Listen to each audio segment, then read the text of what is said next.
Hi friends, എല്ലാവർക്കും മല്ലു സ്റ്റോക്കിലേക്ക് സ്വാഗതം. അങ്ങനെ ആസിഫ് അലിയുടെ ഈ വർഷം 2025 ഇറങ്ങാനിരിക്കുന്ന സിനിമ രേഖാചിത്രം. ഇപ്പൊ കഴിഞ്ഞ വർഷം എനിക്ക് തോന്നുന്നു ആസിഫ് അലി 2024 ആസിഫ് അലിക്ക് നല്ലൊരു വർഷം തന്നെയായിരുന്നു. എന്ന് വെച്ചാല് വ്യത്യസ്തമായ കഥാപാത്രങ്ങൾ കുറെ ചെയ്ത് എല്ലാം ആൾക്കാർ പ്രേക്ഷകർ ശരിക്കും ശ്രദ്ധിച്ച സിനിമകളായിരുന്നു. ഇപ്പൊ അവസാനം ഇറങ്ങി കിഷ്കിന്ധാണ്ടം വരെ നിൽക്കുമ്പോഴത്തേക്ക് അത് ഈ പറഞ്ഞ 50 കോടി ക്ലബിൽ കയറി പടമാണ്. അപ്പൊ മൊത്തത്തിൽ ആസിഫ് അലിക്ക് 2024 നല്ലൊരു വർഷം തന്നെയാണ്. പ്രത്യേകിച്ച് പുള്ളി തെരഞ്ഞെടുക്കുന്ന സ്ക്രിപ്റ്റ് എല്ലാവർക്കും ഭയങ്കരമായിട്ട് ഇഷ്ടപ്പെട്ടിട്ടുണ്ടായിരുന്നു. ചില ആ ഒരു സ്ക്രിപ്റ്റ് സെലക്ഷൻ തന്നെയാണ് ആസിഫ് അലിയുടെ 2024 വിജയം എന്ന് പറയാം. അപ്പൊ ആ ഒരു പ്രതീക്ഷയാണ് നമുക്ക് നെക്സ്റ്റ് പടത്തിന് വന്നേക്കുന്നത്. ഇപ്പൊ രേഖാചിത്രം എന്നുള്ളൊരു ത്രില്ലർ മൂവിയാണ്. ആസിഫ് അലി, അനുശരാജന് അവരാണ് കേന്ദ്ര കഥാപാത്രമായിട്ട് വരുന്നത്. അപ്പൊ നമുക്ക് നേരെ അതിന്റെ ആ ഒരു ട്രെയിലർ കണ്ടു നോക്കാം.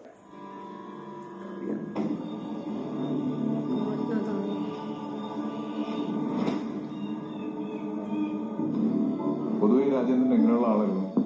ജീവിതത്തിൽ എന്ത് കിട്ടിയാലും തൃപ്തിയില്ലാത്തൊരു മനുഷ്യൻ. ഞാനാ സാറെ വിളിച്ചിട്ടുണ്ട്. അവിടെ മാത്രമല്ല, വേറെ പല സ്ഥലത്തും വിളിച്ചിട്ടുണ്ട്.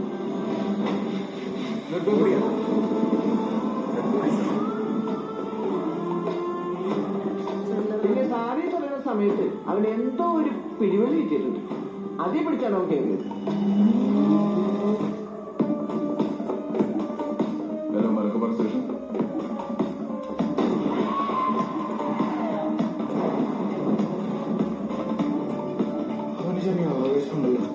ആവേശമല്ല സാറേ, ആവശ്യം. ചില police officers are thoroughly prejudiced. എനിക്കിത് പണിത് ആരെയും ഞാൻ മറക്കത്തില്ല. സിനിമ ഓരോരുത്തർക്കും എന്തെങ്കിലുമൊക്കെ കരുതി വെച്ചിട്ടുണ്ടാവും. സിനിമയില് മാത്രല്ല, ജീവിതത്തിലും അവൾ നല്ലൊരു നടിയായിരുന്നു. അവൾ വന്നുപോയ വഴികളിലെല്ലാം ശേഷിക്കുന്നത് ശവശരീരങ്ങളാണ്. ഒരുപക്ഷെ ഇനി മരിച്ചു വീഴുന്നത് ഞാനായിരിക്കാം, നിങ്ങളായിരിക്കാം.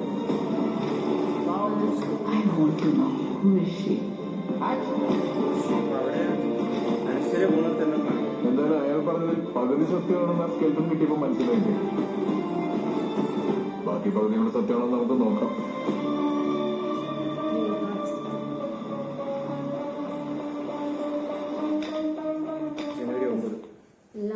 അങ്ങനെ 2025 ഇപ്പൊ നമ്മൾ ത്രില്ലർ. ഇപ്പൊ കഴിഞ്ഞ വീഡിയോയിൽ നമ്മള് ത്രില്ലർ തന്നെയാണ് ഐഡന്റിറ്റി എന്ന് പറയുന്നത്. ഇപ്പൊ ഇതിനും വന്നപ്പോഴത്തേക്ക് ഇതും ക്രൈം ത്രില്ലർ തന്നെയാണ്. മർഡറും ഇൻവെസ്റ്റിഗേഷനും ഒക്കെ തന്നെയാണ്. അപ്പം ഇതിനകത്ത് കുറച്ച് എനിക്കൊരു മിസ്റ്ററി ശരിക്കും ഇതിനകത്ത് ഈ ഒരു ട്രെയിലറിനകത്ത് ഫീൽ ചെയ്യുന്നുണ്ട്. എന്ന് വെച്ചാൽ ഇപ്പം അനശ്വരയുടെ ആ ഒരു ക്യാരക്ടർ ഇതിനകത്ത് പറഞ്ഞതിന് ശേഷം പിന്നെ വരുന്നത് അനശ്വര പോകുന്ന ഹോയിഷി ഇല്ലേ, അവരാരാണ്, അവര് പോകുന്നിടത്തെല്ലാം ഓരോ മരണങ്ങൾ നടക്കുന്നു. പിന്നെ കുറെ സ്കെൽട്ടനൊക്കെ ഇങ്ങനെ കുഴിച്ചിട്ടേക്കുന്നൊക്കെ കിട്ടുന്നുണ്ട്.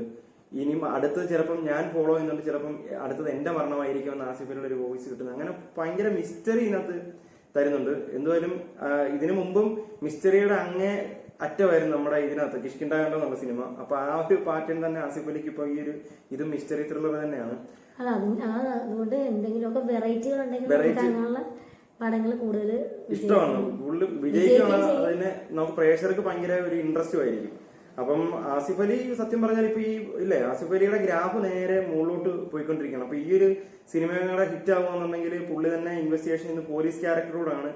അപ്പം ഈ ഒരു സിനിമ ഹിറ്റ് ആണെങ്കിൽ പുള്ളിയുടെ ഗ്രാഫ് പിന്നെയും ഒരുപാട് ഉയരത്തിൽ പോകും. അപ്പം പുള്ളിയുടെ സ്ക്രിപ്റ്റ് ഇനിയും ഈ 2025 നമ്മൾ മുമ്പേ പറഞ്ഞിട്ട് തന്നെ സെലക്ഷൻ അടിപൊളിയാകട്ടെ. ഇതിന് നമുക്കറിയാം, ഇതിന് 2023 പുള്ളിയുടെ ഒരു കുറെ പടങ്ങൾ ഫ്ലോപ്പ് ആയതാണ്. അപ്പൊ അതിൽ നിന്നൊക്കെ റിക്കവർ ചെയ്തിപ്പോൾ നല്ല നല്ല പടങ്ങളാണ് വരുന്നത്. അപ്പൊ ഈ ഒരു സിനിമയും വലിയൊരു വിജയമാകട്ടെ. വലിയൊരു വിജയമാകാനുള്ള ഒരു ട്രെയിലറൊക്കെ നമുക്ക് ഈ ഒരു ട്രെയിലർ കട്സിനകത്ത് നമുക്ക് ഫീൽ ചെയ്യുന്നുണ്ട്. അപ്പം വിജയിക്കട്ടെ എന്ന് ആശംസിച്ചുകൊണ്ട് നിർത്തുന്നു. Okay, by.